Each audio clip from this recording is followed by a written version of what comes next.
네, 이어서 프로의 시선 들어가 보겠습니다. 오늘 시장에서는 어떠한 주제를 봐야 할지 종목까지 자세하게 들어가 보겠습니다. 썬투자의 송범선 실장입니다. 실장님 어서 오십시오. 안녕하세요. 네. 자, 오늘 오랜만에 하긴 반도체가 지금 가장 부각을 받고 있지만 사실 오늘 2차 전지도 만만치 않게 상승세를 타서 참 투자자 입장에서는 다행스럽다 이런 생각도 하실 것 같아요. 그래서 오늘과 관련돼서 2차 전지에 대한 얘기도 좀 다뤄보겠습니다. 오늘의 주제 공개하겠습니다. 네, 2차 전지 왜 성장할 수밖에 없나와 관련된 내용입니다. 첫 번째 질문은 아무래도 오늘 CATL 얘기도 있었지만 미국 대선이 가장 큰 내용인 것 같습니다. 결국에 트럼프 전 대통령이 인정을 하든 안 하든 우선 투표를 하시는 분들께서는 해리스 부통령의 승리를 좀 얘기를 하고 있는데 2차 전지 쪽도 해리스 부통령이 잘 됐었을 때 잘 연결될 수 있는 업종이잖아요. 이제 이 부분과 관련해서 조금 더 전망을 어떻게 하십니까? 해리스가 좀 상당히 좀 이겼다. 판정승이라는 평가가 많고요. 네. 이에 따라서 2차 전지가 오늘도 좀 잘 가고 있고, 에코프로라던가 또 엔캠 그리고 LG화학 등이 잘 가고 있고요.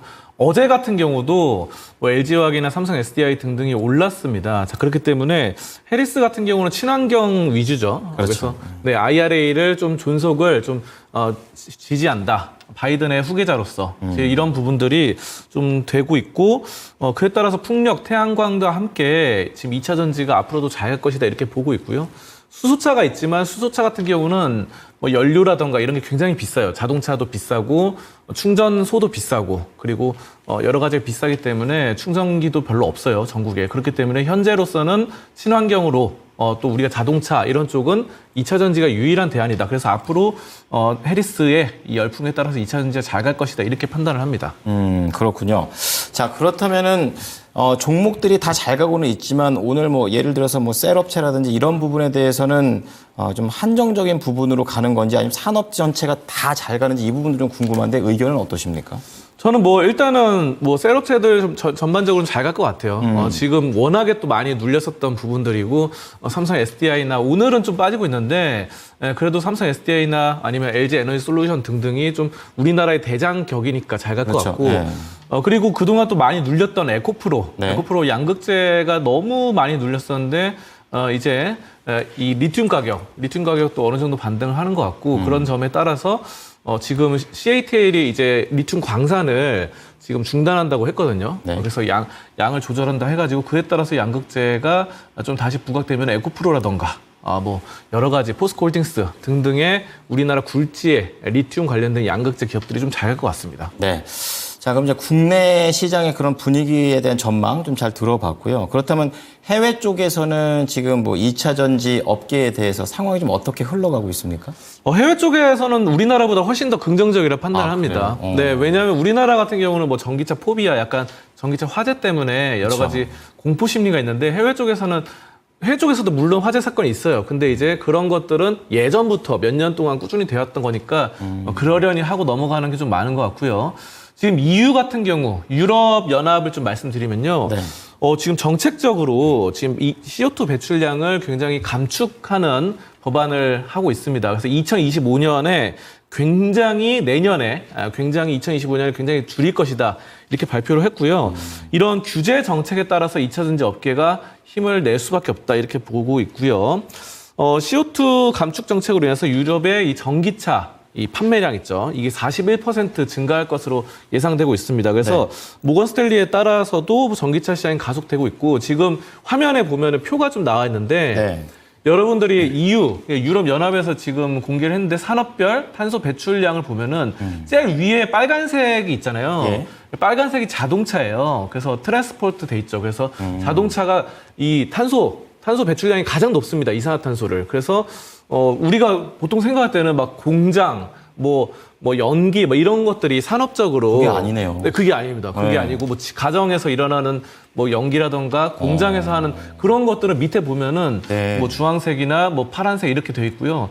농기구, 초록색으로 돼 있죠. 그래서 이런 점 돼 있는데 가장 많은 이산화탄소 배출은 빨간색, 바로 자동차가 하고 있다. 그래서 EU 입장에서는 자동차에서 나올 수 있는 CO2를 제일 먼저 줄여야겠네요. 네, 그렇죠. 자동차를 제재를 해야 됩니다. 그래서 그렇군요. 다른 거 산업 사실 공장을 우리가 돌리는 거를 멈추긴 좀 힘들어요. 물론 요즘 공장도 약간 친환경으로 여러 가지들을 하고 있긴 하지만 네. 로봇을 도입하고 여러 가지 친환경 하지만 그래도 가장 우리가 효과적으로 할 수 있는 거는 아까 전에도 보셨다시피 자동차가 가장 탄소 배출을 많이 하고 이거를 좀 잡는 게 내연기관을 잡는 게 가장 유럽에서 좀 각광받고 있다 이렇게 보실 수 있겠고 네. 이 자동차뿐만 아니라 배도 마찬가지인데요. 노르웨이 아까 전에 말씀드렸잖아요. 트랜스포트라고 했잖아요. 자동차도 그렇지만 움직이는 것들 여기서 이제 배 같은 경우도 뭐 연료를 하면서 공기를 오염시키는데 네. 노르웨이 같은 경우는 해안에서 다니는 배 같은 경우도 다 이 전기 배터리를 이용하는 걸로 2차 전지 넣는 선박으로 변경하는 법안을 지금 하고 있습니다. 그렇군요. 네, 그래서 다 바꿔야 됩니다. 노르웨이도. 그래가지고 이런 점에 따라서 상당히 좀 긍정적이고 정책적인 움직임이 저는 근데 이 2025년이라고 말씀드렸는데 규정은 딱 2025년이 돼서 뭐 41% 전기차가 좀 늘어날 것이다. 네. 이렇게 전망되는 건 맞는데요. 이미 시작이 됐습니다. 유럽은 계속 꾸준히 하고 있었고 과거의 이런 사례들을 보면은 지난 20여 년간 이 석유나 가스, 뭐 석탄에서 기인한 뭐 이렇게 CO2 배출량을 꾸준히 감소한 거 보실 수 있어요. 그래서 지금 화면에서 보시다시피 지금 석탄, 석유, 가스 이게 지금 나와 있습니다. 하단 쪽에. 그리고 제일 위에 있는 토탈 이렇게 빨간색으로 되어 있는 거는 네. 석유, 가스, 이 석탄 이거를 합친 거예요. 그래서 확연히 이렇게 줄어들고 있는 거 보실 수 있죠. 지난 20년 동안입니다. 그래서 2020년 초반부터 2000년대 초반부터 2000년대 초반부터 2024년까지 쭉 보면은 조금씩 감소하는 거 보실 수 있죠. 그래서 유럽에서는 이렇게 좀 감소하고 있는데 네. 이거를 내년에는 엄청나게 대폭 감소할 것이다. 이렇게 보여지고 있고 또 여기에 더불어서 2차 전지가 좀 긍정적으로 판단되는 거는 이제 아까도 잠깐 말씀드렸다시피 CATL이 네, 맞아요. CATL은 중국의 배터리 회사잖아요. 그렇죠, 네. 중국의 이제 파라시스는 좀 약간 안 좋다라는 말이 나오지만 CATL은 좀 괜찮거든요, 회사가.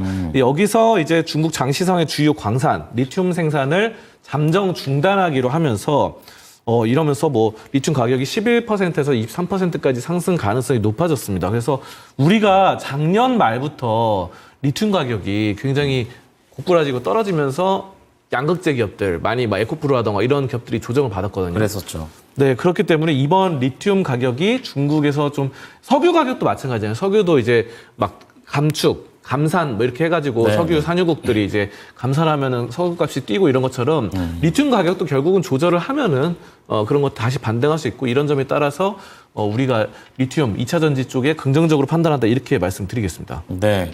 진짜 리튬 가격과 관련해서는 진짜 오랜만에 호재가 아니었나 또 이런 생각이 듭니다. 자, 그런 가운데 또 2차 전지, 전기차와 관련해서는 참 악재가 좀 겹쳐 있긴 해요. 이게 보면 수요가 부진한 것도 있는데 앞서 잠깐 언급을 해주셨던 대로 전기차 화재에 대한 부분들까지 있었잖아요. 그래서 2차 전지가 이제 앞으로 어느 쪽으로 우리가 발전을 좀 해 나가야 되는 건가 좀 명확한 과제가 있는 것 같습니다. 어떻습니까?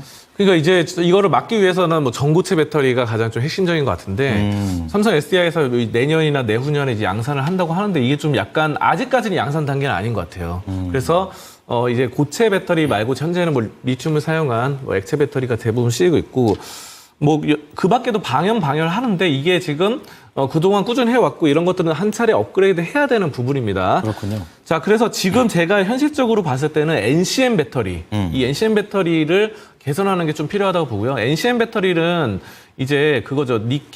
니켈이고 코발트, 망간 이렇게 하는 거죠. 네. 근데 이제 전기차의 구조를 잠깐 설명드리면요. 일단 가벼운 배터리를 넣어야지 에너지 밀도가 좋아지면서 잘 갑니다. 자동차가 주행거리가 길어지고 연비가 좋아져요. 또 길어지죠. 네, 그래서 이제 무게를 줄이고 이렇게 해야 되는데 그러려면 NCM 배터리를 사용하는 게 유리합니다. 왜냐하면 NCM 배터리가 에너지 밀도가 좋습니다. 에너지 밀도가 높아가지고 LFP 배터리 같은 경우는 에너지 밀도가 낮아요. 그래서 이렇게 가속도로 움직이는 차량 같은 경우는 별로 안 좋다 이렇게 판단하고 같은 용량이라면 NCMA, 그러니까 아까 니켈, 코발트, 망간이고 A는 뭐냐면 이제 알루미늄까지 해서 네.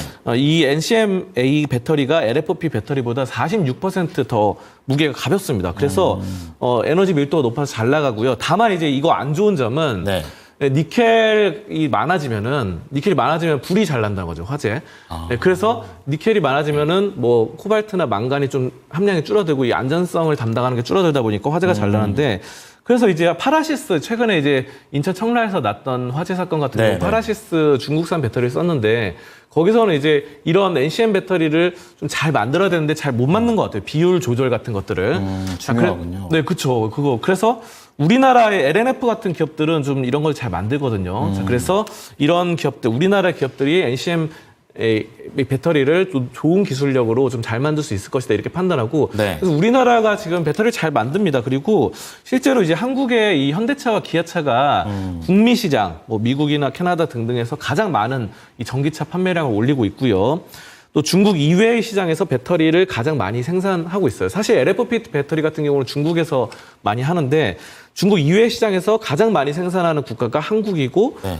기술력 같은 경우 중국은 능가하기 때문에 2차전지 업계에서 성장 가능성 한국 배터리 뭐 굉장히 많다 이렇게 판단합니다. 자, 어쨌든 우리나라도 LFP를 안 하는 건 아닙니다. NCM 잘 하면서 LFP까지 동시에 가져가는 그런 관점이다라고 얘기해 주셨는데요. 자, 그렇다면 이제는 약간 좀 더 확장시켜가지고 자율주행에 대한 얘기를 좀 나눠보도록 하겠습니다. 뭐 내연기관에서 자율주행 얘기도 있지만 전기차라는 그런 새로운 내용으로 좀 바뀌어가면서 자율주행도 좋고 최근에 간밤에도 테슬라 쪽에서 또 자율주행에 대한 긍정적인 얘기도 나와줬었거든요. 전기차와 그리고 자율주행 상관관계 어떻게 봐야 될까요? 굉장히 높습니다. 그래서 어제 같은 경우도 테슬라가 뭐 중국에다가 네. FSD를 도입하면서 또 유럽 하면서 이렇게 굉장히 운전 보조 장치로서 지금 말이 나오고 최고 레벨까지 지금 도전하더라고요. 네, 예. 그래서 말이 나오는데 중요한 거는 이 전기차가 결국은 테슬라가 이제 자율주행 1위인 이유가 전기차 업체이기 때문입니다. 전기차도 1위이기 때문에. 그래서 전기차랑 이 자율주행차랑 잘 맞아요. 이 시스템 자체가 네. 컴퓨터 제어를 가능하게 하는 이 전기적 플랫폼이 이제 전기차에서 자율주행을 플랫폼으로서 잘 맞거든요. 그러니까 효율이 잘 맞다고 해야 되겠죠. 요즘 전기차 네. 타보신 분들은 이건 그냥 굴러다니는 컴퓨터다 이렇게 얘기를 하니까 네. 같은 그런 소프트웨어적인 측면에서도 궁합이 잘 맞나 봅니다. 네, 상호 호환되는 뭐 약간 이런 거 컴퓨터도 이제 뭐 윈도우 뭐 이런 거 있잖아요. 프로그램 그렇죠. 잘 맞고 이런 거. 뭐 32비트, 64비트 이런 것처럼 근데 내연기관차는 상대적으로 좀 이게 호환이 잘 안 맞아 가지고 네. 또 결국은 막대한 전기를 소모하면서 전자장비가 움직여야지 자율주행차가 되는 거다 보니까 전기차가 잘 되고 지금 근데 테슬라가 이제 FSD 하는 거는 레벨 2라서 지금 완전 자율주행은 아니고 약간 보조장치로 보실 수 있겠고요. 네. 지금 뭐 자료를 잠깐 보면은 레벨 5까지 이제 나와야 돼요. 그래서 지금 화면에 보이시다시피 지금 레벨 2거든요. 현재 전 세계적인 단계가. 근데 레벨 2가 지금 현재로서는 제일 발달된 거예요. 근데 이거는 어떻게 되면은 이게 손은 안 잡아도 되는데 네. 눈은 계속 도로를 바라보고 가야 됩니다. 그래서 이게 지금 전 세계 테슬라가 1위다. 자율주행 1위다. 근데 현대차도 내년에는 뭐 레벨 3 도전한다 하는데 아직은 미지수고 어쨌든 테슬라가 지금 전 세계 1위긴 한데요. 제가 봤을 때 레벨 5까지 되려면은 앞으로 지금 전기차가 더 발전을 해야 됩니다. 전기차 배터리라던가 배터리에서 더 많은 전기를 공급해야 되고 네. 주행거리도 더 높아져야 되고 이런 것들이 발전해야 결국은 이제 자율주행차도 전기를 소모하기 때문에 그 막대한 전기를 도입할 수 있는 배터리가 결국 2차 전지가 발전해야 자율주행차가 한 단계 도약해서 레벨 5까지 갈 수 있다. 저는 이렇게 보고 있습니다. 아직도 초기인 것 같아요. 말씀을 네. 좀 들어보니까. 네. 자, 그러면 이제 자율주행과의 그런 상관관계까지 들어봤는데요. 그렇다면 탑픽 종목으로 오늘 봐야 될 종목 어떤 게 있을까요? 저는 전액 기업을 좀 보고 있는데요. 전액 기업 중에서 엔캠입니다. 엔캠. 근데 엔캠 오늘도 좀 상승이 나오고 있어요. 5%가량 상승 나오고 있는데 전액 기업들이 오늘 좋습니다. 오늘 동아기업 같은 경우도 오늘 4%, 5% 상승이 나오고 전반적으로 좋아요. 근데 네. 엔캠은 지금 우리나라에서 전액 기업 중에 캐파 1위입니다. 이 생산 설비 이런 것들이 1위이기 때문에 지금 이거는 제가 예전에 방송에서 동아기업이나 덕산테크피아 이런 종목들도 괜찮다고 말씀드렸는데 사실 동아기업, 덕산테크피아, 솔브레인 홀딩스보다 엔캠이 압도적인 캐파는 1위입니다. 그리고 전액 수주 매출도 1위다. 근데 그동안 제가 약간 동아기업을 더 권장드렸었는데 왜 그러면 엔캠이 약간 비싸다라는 측면이 있었거든요. 그랬군요. 근데 최근에 가격 조정 받으면서 굉장히 저렴해졌고, 밸류에이션 측면에서도 괜찮다라고 보고 있거든요. 자, 그리고 캐즘이다, 2차전지 캐즘이다, 공포다, 포비아다 하지만 미국에서는 전액 기업들이 생산 설비를 캐파를 늘리고 있습니다. 늘리고 있기 때문에 미국 증설을 하는 그런 부분들 네. 엔캠이 좀 선두주자라 보실 수 있겠고 전액 수요가 그만큼 많다는 거예요. 그래서 아까 유럽에서도 내년에 이제 CO2 배출량 이렇게 감소시키고 하면은 그렇죠. 아, 맞아, 더 많이 늘어날 네, 것이고 네. 미국에서는 이미 그런 움직임들이 감지되고 있었기 때문에 지금 뭐 엔캠이 좀 좋아질 것이다. 우리나라 전액 1위로서 그렇게 보실 수 있겠고 6월, 뭐 4월까지 이렇게 오르다가 지금 계속 빠졌거든요. 이제 5개월, 6개월째 빠졌는데 이런 부분들이 어느 정도 쌍바닥 찍고 이렇게 좀 올라가려는 움직임이 포착되고 있어요. 그래서 앞으로 전액 수요가 아주 증가함에 따라서 주가도 이제 18만 원 선 넘어서 올라갈 것으로 예상되고 이 종목 뭐 목표가는 20만 원 이상으로 1차 목표가 두시면 될 것 같아요. 네. 근데 제가 이제 매수가 17만 2천 원 이렇게 돼 있는데 이거 지금 어제 이렇게 작성돼 있는데 네. 매수가가 지금 가격에 매수하셔도 됩니다. 17만 9,700원에 매수하셔도 괜찮고 목표가는 1차 목표가는 20만 원, 2차 목표가는 22만 원 선 이상으로 보고 손절가 같은 경우는 14만 8천 원, 14만 8천 원을 보시면서 엔캠 전에 우리나라의 전의 힘을 한번 보셨으면 좋겠습니다. 네, 오늘 송범선 실장의 종목 엔캠이 되겠습니다. 말씀을 쭉 들어보니까 2차 전지 국내뿐만이 아니라 해외 소식까지 잘 말씀을 해주셔가지고 이 우려가 좀 많이 좀 안심으로 바뀌었던 시간인 것 같습니다. 실장님 오늘 말씀 잘 들었습니다. 감사합니다. 네, 지금까지 프로의 시선이었습니다.